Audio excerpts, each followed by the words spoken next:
Oke, baik. Assalamualaikum warahmatullahi wabarakatuh. Halo teman-teman semuanya. Di sini kami dari kelompok 7 akan mempresentasikan terkait model pembelajaran Project Based Learning atau dikenal dengan PJBL. Udah itu langsung saja. Berikut anggota dari kelompok 7. Yang pertama ada saya sendiri, Desi Wulandari, dengan 3 digit NIM terakhir 124.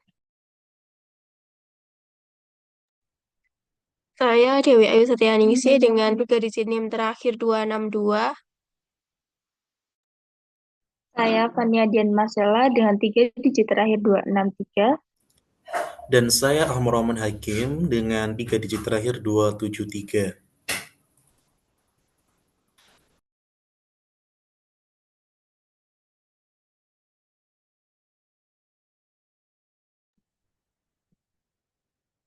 Baik, yang pertama ada pengertian dari Project Based Learning.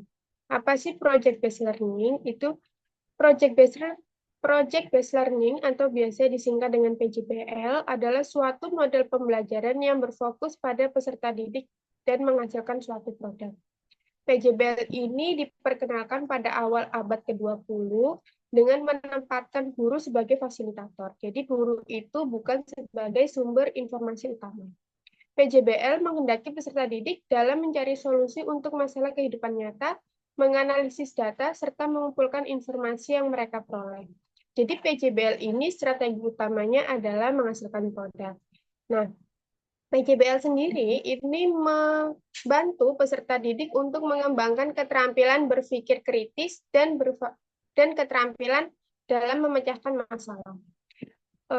Proyek yang dihasilkan PJBL merupakan solusi dari sebuah masalah nyata. Proyek tersebut diakhiri dengan produk seperti laporan, perencanaan, dan lainnya. Jadi, produk yang dihasilkan dari PJBL ini nggak selalu material, bisa berupa laporan, perencanaan, maupun model. PJBL sendiri ini dapat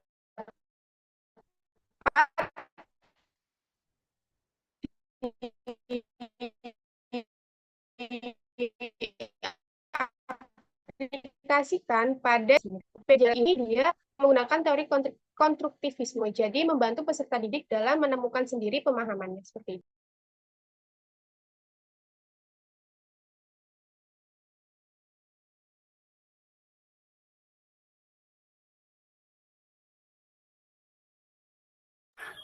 Baik, selanjutnya ada karakteristik dari Project Based Learning. Terkait karakteristik ada beberapa pertanyaan dari referensi yang kami baca, tapi di sini kami mengambil dari Stivers pada tahun 2010 itu merumuskan karakteristik ya, itu ada 10. Sedangkan dari Global School hasil penelitian pada tahun 2000 itu ada 8. Jadi itu kami di sini mengambil yang lebih umum yaitu 10. Yang pertama dari sudut hal peserta didik.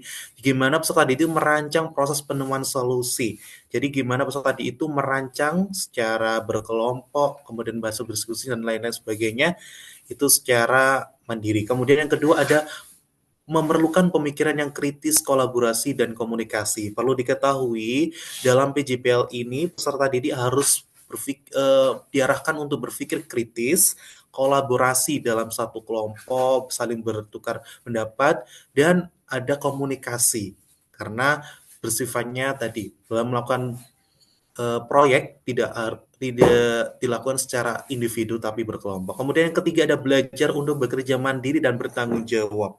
Dalam hal ini PJBL itu menuntut siswa untuk bisa bekerja mandiri sesuai dengan tupoksinya, ya, kemudian bertanggung jawab. Dalam hal ini tidak seluruhnya guru ikut campur dalam penyusunan proyek, tetapi guru hanya memonitoring dalam eh, proses berkembangnya proyek tersebut. Kemudian yang keempat ada melakukan refleksi mengenai apa yang telah dilakukan. Ketika proyek itu sudah dilaporkan, maka di sini para peserta didik bisa merefleksikan pemahaman apa yang didapat dalam melakukan interaksi dengan masyarakat dan lain sebagainya. Kemudian informasi baru yang didapat itu apa? Apakah sesuai dengan informasi yang ada dalam pikirannya sudah lama itu dan lain sebagainya. Kemudian yang kelima ada suasana kelas yang mentoleransi kesalahan dan perubahan. Dan ini menjadi salah satu bentuk motivasi dalam PJBL, di mana ketika ada toleransi untuk kesalahan dan perubahan, maka peserta ini sangat luasa untuk bisa menyampaikan, mengutarakan apa dari hasil yang diteliti atau proyek tersebut. Kemudian yang keenam ada permasalahan dan tantangan diberikan terorganisir. Dalam hal ini, pastinya guru harus bisa mengorganisir dari awal proyek itu sampai akhir. Kemudian yang ke-7 ada menciptakan kebutuhan untuk mengetahui materi dan keterampilan. Kemudian yang ke-8 ada memberikan kesempatan bagi peserta didik untuk mengkoreksi tugasnya melalui beragam sudut pandang dan sumber yang berbeda. Dari sini tidak seharusnya guru itu berpatokan dengan ilmu yang didapat atau informasi yang didapat dalam dirinya. Tetapi di sini guru bukan satu-satunya sumber informasi, tetapi di siswa bisa menggali banyak informasi melalui interaksi sehingga bisa terbangun kognitif dalam hal itu. Karena pada dasarnya di sini siswa membangun pengetahuan, bukan hanya sekedar mendapatkan pengetahuan. Kemudian yang ke-9 ada produk akhir, tidak harus material dan kualitasnya dievaluasi. Dalam hal ini kualitas itu menjadi suatu yang diperhatikan, di mana dalam proyek tersebut harus ada evaluasi bagaimana hasil akhirnya, bagian proses dan lain sebagainya. Dan proyek tidak mengarah pada produk, ya, seperti yang dijelaskan sebelumnya sama teman saya. Kemudian guru sebagai fasilitator, guru memfasilitasi, kemudian memonitoring dalam proyek. Tidak seluruhnya itu guru menjadi pemimpin yang harus diikutin setiap prosedurnya. Baik.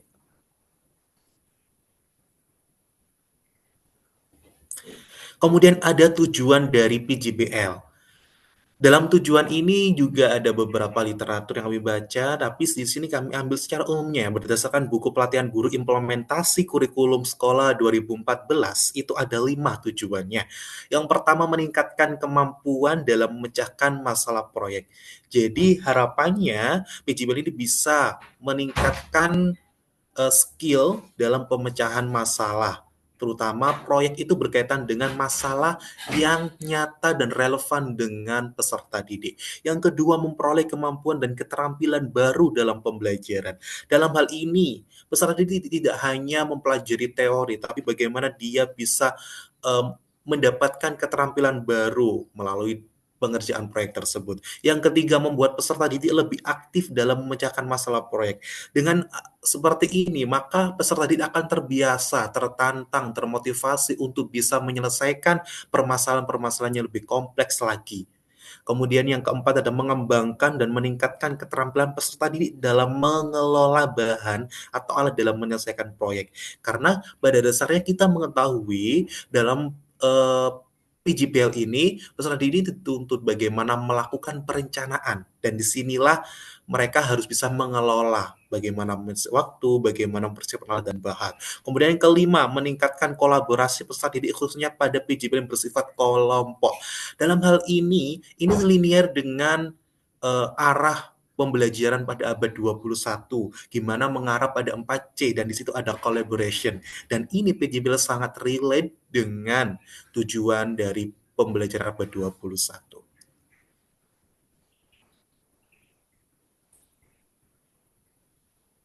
Kemudian landasan teoritis. Landasan teoritis di sini ada 5. Yang pertama pastinya itu teori konstruktivisme. Menurut Daniel, pada tahun 2000, belajar aktif bersifat otentik dan situasional, menarik dan menantang, mengaitkan pengetahuan lama dengan informasi baru, merefleksikan pengetahuan dan guru sebagai fasilitator.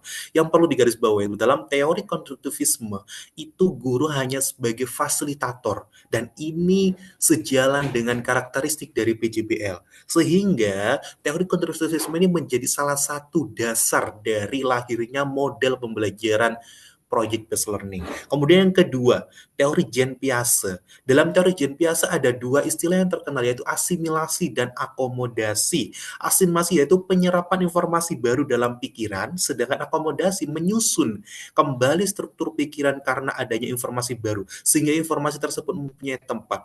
Dalam hal ini, peserta didik ketika di kelas sudah mendapatkan pengetahuan tentang mungkin trigonometri, geometri, dan lain sebagainya, maka di situ tidak terhenti di situ. Bagaimana peserta ini berinteraksi melalui proyek, kemudian melakukan observasi penelitian di lapangan. Nah, dari situ muncullah pengetahuan baru yang didapat sehingga itu mengkaitkan dengan pengetahuan yang sudah ada sebelumnya. Kemudian teori Vygotsky, itu dalam teori Vygotsky ada yang kenal dengan ZPD, Zona Proximal Development, di mana dalam teori Vygotsky itu, dalam ZPD, itu pada dasarnya mengarahkan pada peserta didik harus sering berinteraksi ya dengan orang yang lebih terlatih atau teman yang memiliki pengalaman lebih. Dalam hal ini ZPD itu bisa meningkat ya ketika peserta ini bisa berinteraksi dengan lingkungannya, karena ada yang dikenal dengan actual development. Itu mungkin seseorang bisa ketika diam, introvert, hanya baca buku saja, itu bisa, tapi tidak bisa berkembang sampai ke potensial development karena tidak adanya tadi interaksi dengan lingkungannya. Kemudian ada yang keempat adalah teori Dewey, yaitu pandangan beliau sekolah seharusnya mencerminkan masyarakat yang lebih bebas dan kelas, merupakan laboratorium untuk memecahkan masalah kehidupan nyata. Maka di sini dalam teori Dewey ini ada yang terkenal yaitu tentang learning by doing. Kemudian ada keterkaitannya dengan kelas demokratis, di mana kelas itu harus sebagai sebuah kolaborasi untuk memecahkan masalah. Dan itu sejalan dengan karakteristik dari PJBL. Kemudian yang kelima ada teori Ausubel, yaitu belajar terletak pada belajar bermakna, yaitu suatu proses dikaitkannya informasi baru pada konsep relevan yang terdapat dalam struktur kognitif seseorang. Nah, dalam hal ini lagi-lagi peserta didik ini tidak terfokus di kelas saja, tetapi bagaimana dia bisa mendapatkan informasi baru dari berbagai sumber dan mengarah pada struktur kognitif yang sudah ada di dalam diri peserta didik tersebut. Oke, mungkin selanjutnya.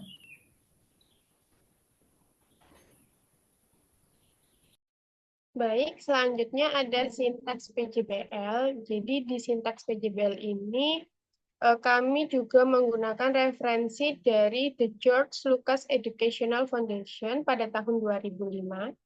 Yang pertama ada start with the essential question. Jadi pendidik atau peserta didik itu mengemukakan gitu loh, menyampaikan pertanyaan esensial terkait materi yang akan dipelajari. Pendidik menyampaikan topik dan mengajukan pertanyaan terkait cara untuk memecahkan masalah. Topik yang digunakan sesuai dengan realitas dunia nyata dan dimulai dengan investigasi mendalam. Jadi di sini pendidik maupun peserta didik itu saling mengembangkan pertanyaannya, jadi untuk melatih keterampilan berpikir mereka. Terus yang kedua ada design a plan for the project. Jadi pendidik memastikan setiap peserta didik dalam kelompok memilih dan mengetahui prosedur pembuatan proyek yang akan dihasilkan. Jadi pendidik ini memastikan setiap anggota kelompok itu tahu gitu apa aja tugas dari tugas yang harus mereka kerjakan, terus apa aja tugas-tugas mereka, apakah mereka paham atau tidak, seperti itu. Perencanaan dilakukan secara kolaboratif antara peserta didik dan pendidik, sehingga peserta didik akan merasa memiliki peran dalam proses pembelajaran. Jadi kan udah dikasih tahu ya tadi, kalau peserta didik itu jadi center utama gitu. Jadi pendidik ini berusaha sebisa mungkin supaya selalu melibatkan siswa dalam setiap tahap dari PJBL sendiri, seperti itu. Terus yang ketiga ada create a schedule. Pendidik dan peserta didik membuat kesepakatan jadwal pembuatan proyek. Jadwal ini mencakup kapan tahap-tahapan pengerjaan proyek selesai dan pengumpulan proyek. Jadi create a schedule di sini itu pendidik dan peserta didik itu bersama-sama mengambil keputusan yang tidak memberatkan keduanya, seperti itu.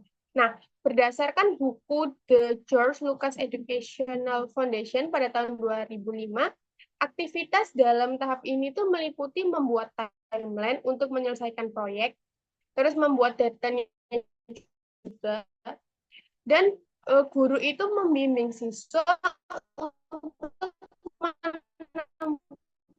setiap cara dalam tahapan itu secara teratur, jadi nggak asal-asalan kayak gitu. Nah, mereka juga dibimbing buat cari tahu alasan nih, kenapa sih cara itu digunakan kayak gitu.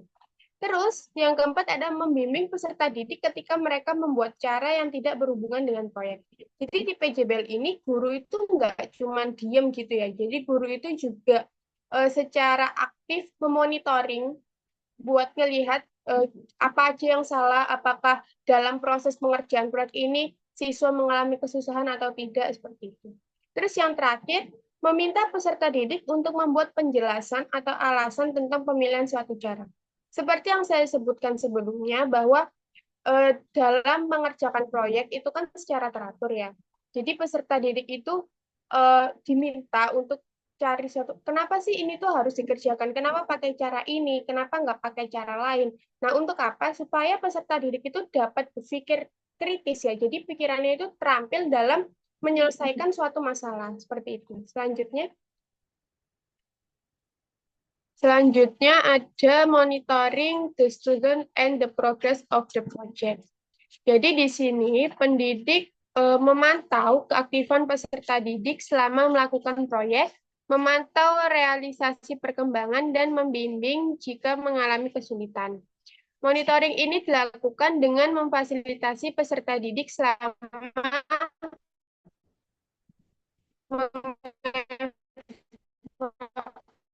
menyelesaikan proyek. Jadi di PJBL ini gitu. Jadi ini menyelesaikan proyek. Terus yang kelima ada assess the outcome. Pendidik berdiskusi tentang prototipe proyek, terus memantau keterlibatan peserta didik, dan mengukur ketercapaian standar. Di tahap ini akan sangat membantu pendidik dalam mengevaluasi kemajuan dari masing-masing peserta didik. Nah, di tahap kelima ini, guru itu memantau masing-masing siswa, jadi kayak kemampuannya, keaktifannya, terus cara dia menyelesaikan masalah dalam pembelajaran itu, cara dia dalam ikut aktif dalam menghasilkan suatu produk. Nah, nanti hasil dari acuan gitu dalam menerapkan strategi untuk pembelajaran selanjutnya, seperti itu. Terus yang keenam ada evaluate the experience. Jadi di sini pendidik membimbing proses pemaparan proyek, menanggapi hasil, selanjutnya merefleksi atau kesimpulan. Di tahap terakhir ini kan sudah tuh ya peserta didik setiap kelompok itu memaparkan produk, memaparkan hasil yang mereka dapatkan. Nanti akan diberikan umpan balik sama gurunya. Nah, terus peserta didik bersama pendidik itu diminta untuk menarik kesimpulan gitu. Apa aja sih yang udah mereka pelajari, apa aja yang mereka udah dapatkan dari proses pembelajaran ini. Dalam tahap ini juga pendidik bersama peserta didik itu akan berdiskusi terkait pembelajaran dengan tujuan memperbaiki kinerja sehingga akan ditemukan inquiry baru untuk menyelesaikan permasalahan.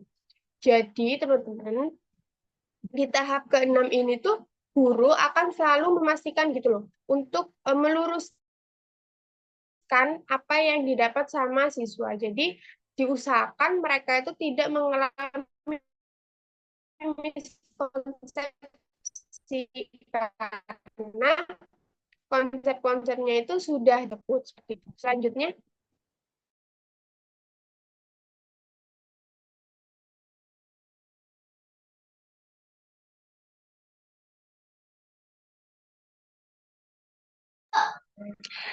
Nah, ini ada pada pengelolaan kelas, itu dalam PJBL atau Project Based Learning, ini tidak dijelaskan dengan rinci tentang pengelolaan kelas, karena kebanyakan kegiatan dilakukan di luar kelas.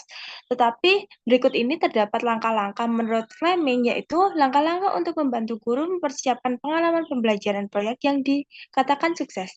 Yang pertama, itu ada pilih fokus untuk proyek yang akan diberikan. Langkah kedua, identifikasi bidang pengetahuan dan keterampilan yang penting untuk dipelajari melalui kegiatan proyek. Langkah ketiga itu mengenalkan proyek dan melibatkan peserta didik dalam membangunnya. Langkah keempat, memiliki keseimbangan kegiatan yang dipimpin guru dan berpusat pada peserta didik. Langkah kelima, tetapkan batas waktu dengan pencapaian proyek. Langkah keenam, pantau kemajuan peserta didik menggunakan alat perencanaan, pelaporan, dan umpan balik. Langkah ketujuh, evaluasi dampak proyek dan hasil pembelajaran.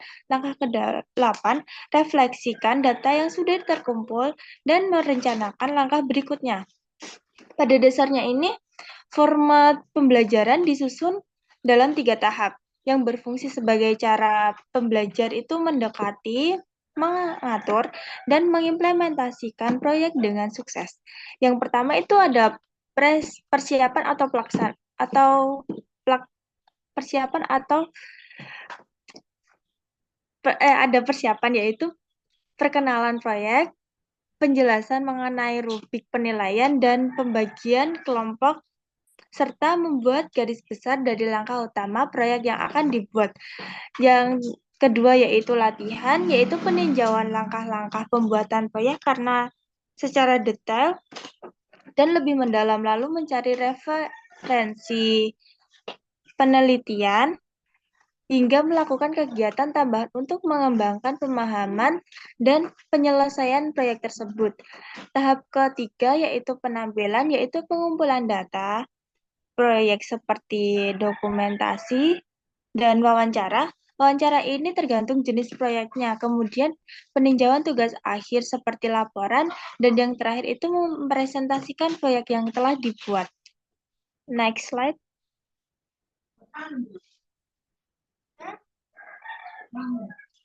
Nah, berikut ini merupakan peran guru dan peserta didik dalam pembelajaran berbasis proyek. Peran guru itu meliputi yang pertama merencanakan dan mendesain pembelajaran, yang kedua membuat strategi pembelajaran, yang ketiga membayangkan interaksi yang akan terjadi antara guru dan peserta didik, yang keempat ada mencari keunikan peserta didik, yang kelima menilai peserta didik dengan cara transparan dan berbagai macam penilaian, dan yang terakhir itu membuat portofolio pekerjaan peserta didik. Berikutnya ada peran peserta didik itu meliputi yang pertama menggunakan kemampuan bertanya dan berpikir, yang kedua melakukan riset sederhana, yang ketiga mempelajari ide dan konsep baru, yang keempat belajar mengatur waktu dengan baik, yang kelima itu melakukan belajar sendiri atau kelompok, yang keenam mengaplikasikan hasil belajar lewat tindakan, yang ketujuh melakukan interaksi sosial. Contohnya itu ada wawancara, survei, observasi, dan lain sebagainya. Menurut Fleming, penyelesaian proyek dapat berlangsung selama 2-8 minggu yang dapat melibatkan masyarakat. Masyarakat ini berfungsi sebagai narasumber ataupun mentor. Biasanya topik dalam proyek ini disiapkan oleh guru yang akan nantinya dipilih oleh peserta didik atau peserta didik yang akan mengajukan topik tersebut. Dan guru ini akan menyediakan rambu-rambu tentang apa yang akan dilakukan atau apa yang harus disiapkan oleh peserta didik ini terkait tugas proyek tersebut. Berikutnya.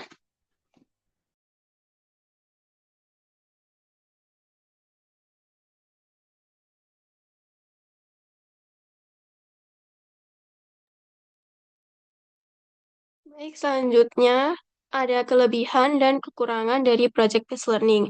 Nah, tentunya setiap model pembelajaran itu pasti memiliki kelebihan dan kekurangannya masing-masing. Ini berdasarkan penelitian Sumarni pada tahun 2015 menyatakan beberapa kelebihan dalam model pembelajaran project-based learning, yaitu sebagai berikut. Yang pertama, PJBL dapat meningkatkan motivasi belajar peserta didik. PJBL ini membuat peserta didik lebih termotivasi karena mereka terlibat langsung dalam proses belajar. Mereka tidak hanya menerima informasi, tetapi juga aktif mencari, menganalisis, dan menerapkan pengetahuan yang mereka miliki. Yang kedua, PJBL meningkatkan kemampuan peserta didik dalam belajar secara kooperatif dan kolaboratif. Nah, di sini PJBL itu mendorong peserta didik untuk bekerja sama dalam tim untuk menyelesaikan proyeknya. Dan hal ini melatih mereka untuk saling bertukar pikiran, berbagi tugas, dan menghargai pendapat dari orang lain. Dan keterampilan bekerja sama ini sangat penting dalam dunia kerja yang semakin kompleks dan yang menuntut kerja tim nantinya. Yang ketiga, PJBL dapat meningkatkan kreativitas peserta didik. PJBL ini memberikan ruang pada peserta didik untuk berpikir kreatif dan menghasilkan ide-ide yang kreatif. Mereka didorong untuk mencari solusi yang inovatif untuk permasalahan yang diberikan. Selanjutnya, PJBL dapat meningkatkan kemampuan akademik peserta didik. PJBL tidak hanya meningkatkan kreativitas, tetapi juga hasil belajar peserta didik secara keseluruhan. Hal ini karena PJBL memadukan teori dengan praktek, sehingga peserta didik lebih memahami konsep yang dipelajari dan mampu menerapkannya dalam situasi nyata. Selanjutnya, PJBL dapat meningkatkan kemampuan komunikasi peserta didik. Dalam PJBL ini, peserta didik harus sering mempresentasikan hasil kerja mereka. Mereka saling berdiskusi dengan teman sekelompok dan berinteraksi dengan guru atau narasumber. Hal ini dapat melatih mereka untuk berkomunikasi secara efektif, baik lisan maupun tulisan. Selanjutnya, PJBL dapat meningkatkan kemampuan pemecahan masalah, kemampuan manajemen, dan kemampuan mengkoordinir sumber belajar. PJBL ini menuntut peserta didik untuk menghadapi tantangan dan mencari solusi yang tepat. Mereka juga harus mengatur waktu, sumber daya, dan tugas-tugas yang diberikan pada mereka. Selanjutnya, PJBL juga menciptakan lingkungan belajar yang menyenangkan. Nah, karena PJBL ini melibatkan kegiatan yang relevan dengan kehidupan sehari-hari, peserta didik cenderung lebih menikmati proses belajarnya. Sehingga lingkungan belajar yang menyenangkan akan membuat peserta didik lebih termotivasi dan bersemangat untuk belajar. Pendapat dari Sumarni tadi itu juga sejalan dengan Muiz dan Dewi pada tahun 2021. Dalam penelitiannya yang mengungkapkan bahwa penerapan model pembelajaran PJBL ini melatih siswa dalam mengkonstruksi opini dan kritik karena peserta didik diharapkan lebih terbuka dalam menerima masukan dari orang lain. Nah, kegiatan dalam pembelajaran PJBL ini mengembangkan keterampilan kolaboratif untuk saling mendukung. Selain itu, peserta didik akan berlatih untuk mempresentasikan karyanya dengan sebaik-baiknya. Nah, langkah-langkah dalam proses PJBL ini dapat membantu mengembangkan keterampilan pada abad 21, yaitu creative thinking, communication, critical thinking and problem solving, dan collaboration. Nah, selain beberapa kelebihan, pada pembelajaran project-based learning juga mempunyai beberapa kekurangan, yaitu next.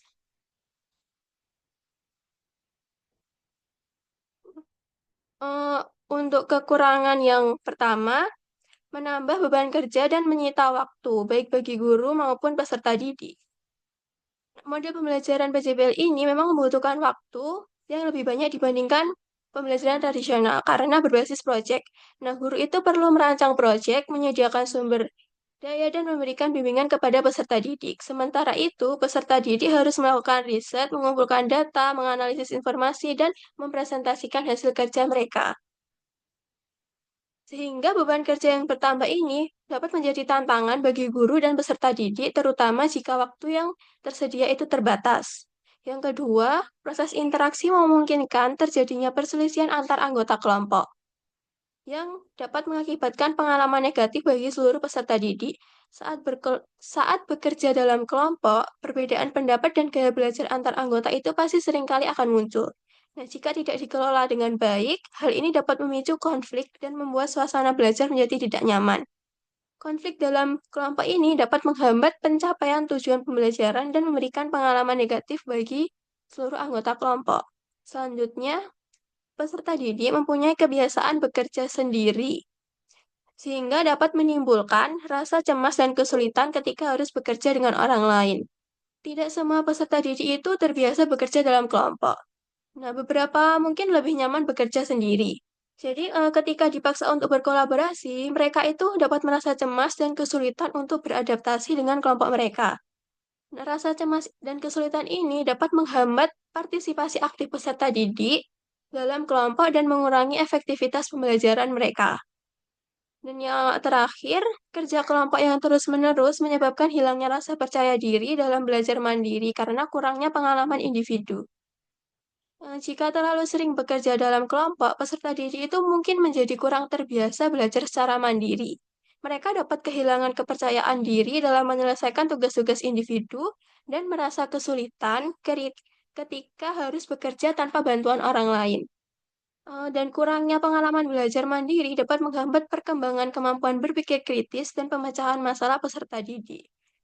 Nah, berdasarkan kekurangan yang saya jelaskan tadi, itu di sini guru itu mempunyai peranan yang sangat penting dalam melaksanakan pembelajaran PJBL untuk memberikan insentif kepada siswa untuk melakukan proses belajar mandiri, menemukan pemahaman, dan mengembangkan kreativitas bersama.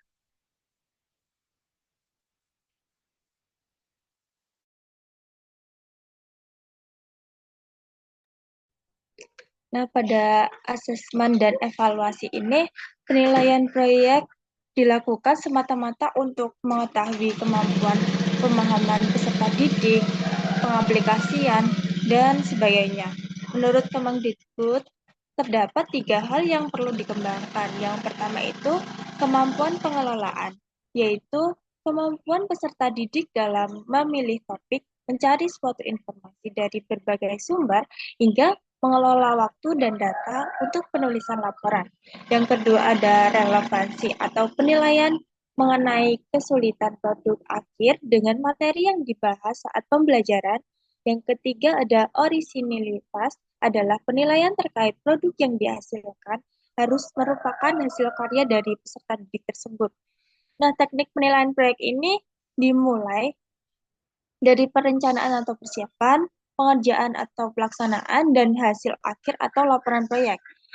Ini merupakan contoh dari rubrik penilaian proyek yang dengan meliputi daftar nama peserta didik, ada aspek yang dinilai itu ada tahap persiapan, tahap pelaksanaan, dan tahap pelaporan yang akan dinilai dengan skor antara 1 sampai 4, di mana skor 4 itu tanpa kesalahan, skor 3 itu ada sedikit kesalahan, skor 2 itu ada banyak kesalahan, dan skor 1 tidak melakukan sama sekali. Tahapan dalam penilaian proyek ini dibagi menjadi 3. Yang pertama, tahapan persiapan yang meliputi penilaian kemampuan peserta didik dalam merencanakan, menggali, dan mengembangkan gagasan dan mendesain produk. Pada tahap kedua, ada proses pembuatan produk, yaitu penilaian kemampuan peserta didik dalam menyeleksi dan menggunakan bahan, alat, dan teknik. Yang ketiga, ada teknik penilaian produk, yaitu penilaian produk yang dihasilkan peserta didik sesuai kriteria yang ditetapkan. Untuk penilaian produk dalam PJBL ini ada 2 teknik. Yang pertama itu teknik holistik, itu merupakan penilaian berdasarkan kesan keseluruhan dari proyek tersebut. Yang kedua ada analistik, itu merupakan penilaian berdasarkan aspek-aspek produk. Nah, setelah proyek ini selesai, guru itu akan menilai menggunakan rubrik penilaian proyek seperti pada contoh tersebut, dan peserta didik itu dapat melakukan presentasi hasil produknya dan mengevaluasi hasil produknya serta memperbaiki sehingga akan menghasilkan penemuan-penemuan baru dari masalah-masalah yang ditemukannya. Berikutnya,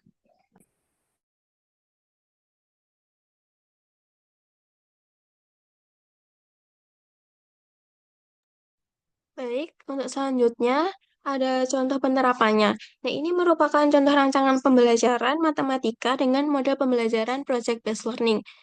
Kelompok kami mengambil topik pembelajaran trigonometri dengan sasaran pembelajaran fase E untuk jenjang SMA kelas 10 dengan alokasi waktu 2 jam pembelajaran.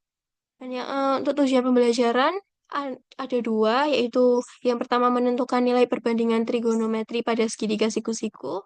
Yang kedua, menyelesaikan permasalahan kontekstual terkait perbandingan trigonometri pada segitiga siku-siku.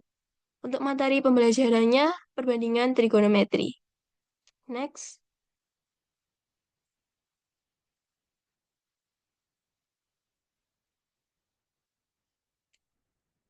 Dengan metode pembelajaran, yaitu pendekatan saintifik dan model project-based learning dengan metode diskusi, tanya jawab, dan presentasi.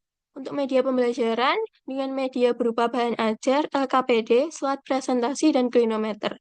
Dan untuk alat, ada proyektor, laptop, whiteboard, ATK, penggaris, busur, dan tali. Nah, untuk profil pelajar Pancasila, untuk dimensi beriman dan bertakwa kepada Tuhan Yang Maha Esa dan berakhlak mulia, itu tercermin dalam membiasakan peserta didik untuk memulai dan mengakhiri kegiatan dengan berdoa dan bersyukur kepada Allah Subhanahu wa Ta'ala. Untuk dimensi yang kedua, dimensi mandiri, itu tercermin dalam penentuan nilai perbandingan trigonometri secara mandiri. Untuk dimensi kreatif dan bernalar kritis, dalam menyelesaikan permasalahan perbandingan trigonometri. Untuk dimensi bergotong royong, tercermin dalam melalui tugas proyek secara berkelompok, peserta didik berkolaborasi untuk menyelesaikan tugas proyek mereka. Selanjutnya,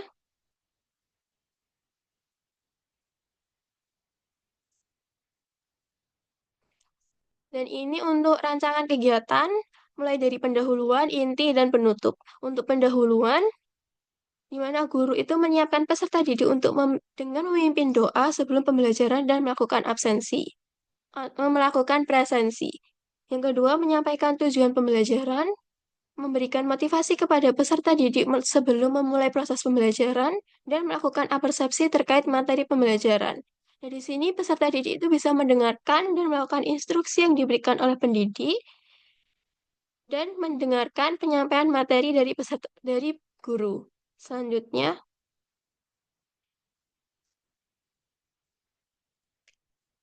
dan ini masuk ke kegiatan inti sesuai dengan sintaks PJBL.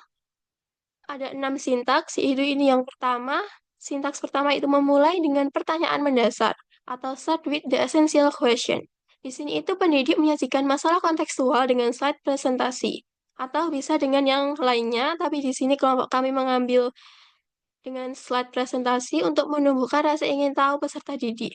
Nah, di sini itu peserta guru bisa memberikan beberapa pertanyaan, seperti bagaimana menentukan tinggi bendera, bagaimana menentukan tinggi monumen nasional. Dan untuk peserta didik sendiri dapat mengamati masalah kontekstual yang disajikan guru dari slide presentasi tersebut. Selanjutnya,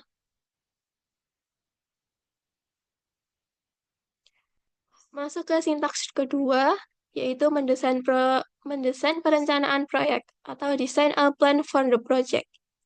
Di sini pendidik mengelompokkan peserta didik dalam kelompok yang beranggotakan 4-5 siswa.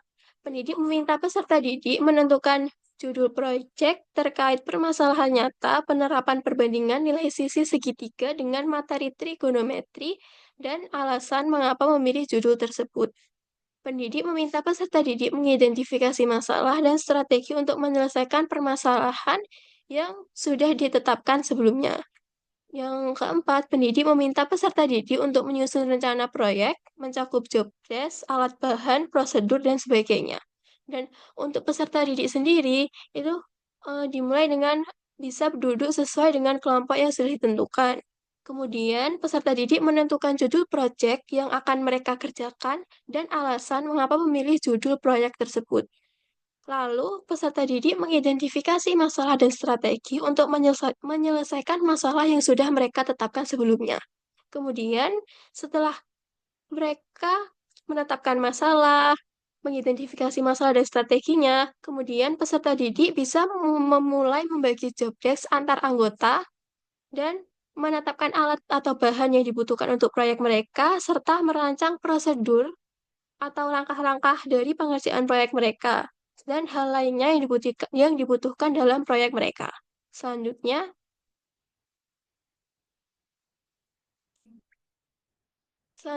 sintaks 3 yaitu menyusun jadwal atau create a schedule.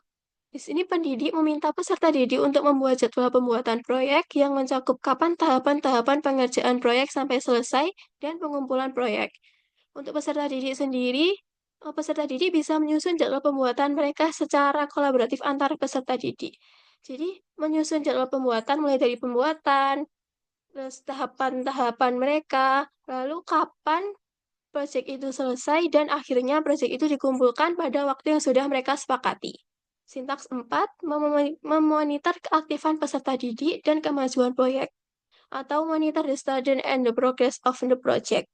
Di sini pendidik memantau keaktifan dan perkembangan peserta didik selama melaksanakan proyek, dan membimbing peserta didik jika terdapat kelompok yang membuat langkah kurang tepat dalam penyelesaian proyek mereka. Peserta didik melaksanakan pembuatan proyek secara berkelompok atau kolaboratif, dan kemudian jika ada kesalahan atau langkah yang kurang tepat, peserta didik memperbaiki langkah tersebut sesuai dengan monitoring dari guru sebelumnya. Selanjutnya, kemudian untuk sintaks 5, menguji hasil atau assessment outcome, itu pendidik berdiskusi tentang prototipe proyek, memantau keterlibatan peserta didik, dan mengukur kecepatan standar. Di sini peserta didik bisa memaparkan atau mempresentasikan prototipe proyek mereka, sehingga guru itu bisa menilai atau mengevaluasi itu bagaimana proyek mereka, kurang apa, kurang bagaimana, lalu peserta didik bisa melakukan perbaikan. Dan untuk selanjutnya, mengevaluasi pengalaman belajar atau evaluate the experience. Di sini pendidik membimbing proses pemaparan proyek, menanggapi hasil, selanjutnya merefleksi atau kesimpulan. Dan ini lanjutan dari sintaks 5 tadi. Guru itu menanggapi atau mengevaluasi proyek siswa yang kemudian disimpulkan, dan di sini peserta didik itu bisa mengungkapkan pengalaman dan perasaan mereka selama menyelesaikan proyek secara berkelompok. Yang kemudian pendidik bersama peserta didik itu berdiskusi terkait pembelajaran dengan tujuan memperbaiki kinerja mereka, sehingga akan ditemukan inquiry baru untuk menyelesaikan permasalahan yang diajukan atau permasalahan yang sudah mereka tentukan sebelumnya. Selanjutnya,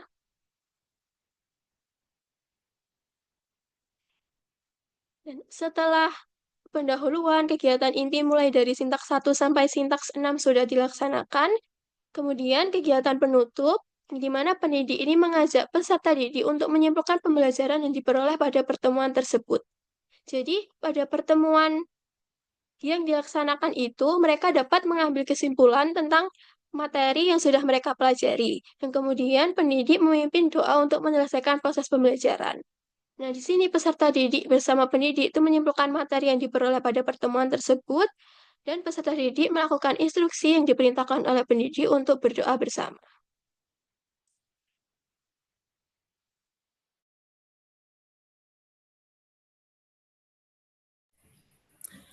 Baik, jadi kesimpulannya dalam presentasi yang dilakukan oleh kelompok 7, kelompok kami, yaitu Project Based Learning adalah suatu model pembelajaran yang berfokus pada peserta didik dan menghasilkan suatu produk. Dan produknya tidak harus mengarah pada material. Namun, dengan menghasilkan suatu produk, maka pengelolaan kelas dalam model pembelajaran berbasis proyek tidak dijelaskan dengan rinci dalam pembelajaran literatur. Hal tersebut dikarenakan kegiatan ini dilakukan dalam pembelajaran berbasis proyek lebih banyak di luar kelas, sehingga tidak bisa terjadi dalam satu kali pertemuan. Nah, selain itu, dalam Project Based Learning dengan Problem Based Learning, itu ada sedikit persamaan, yaitu gimana berawal dari permasalahan, tetapi PJBL ini lebih mengarah pada permasalahan yang nyata, yang real, dan relevan dengan kehidupan sehari-hari pada peserta didik, ya, sehingga dalam pelaksanaannya pun itu memerlukan waktu yang cukup panjang. Itulah presentasi dari kelompok 7. Kurang lebihnya mohon maaf. Yang bagus datangnya dari Tuhan, yang kurang bagus datangnya dari kami pribadi. Ingat, Setiap pertanyaan adalah jendela untuk membuka wawasan, bukan hanya penjelasan. Karena dalam pencarian ada pembelajaran dan dalam diskusi ada kemajuan. Mari kita masuki sesi tanya jawab dengan semangat eksplorasi demi mendapatkan pemahaman yang lebih dalam dan berkesan. Untuk itu, teman-teman yang ingin bertanya bisa komen di kolom komentar. Sekian dari kelompok 7. Saya akhiri. Wallahul muwaffiq ila aqwamit thoriq. Assalamualaikum warahmatullahi wabarakatuh.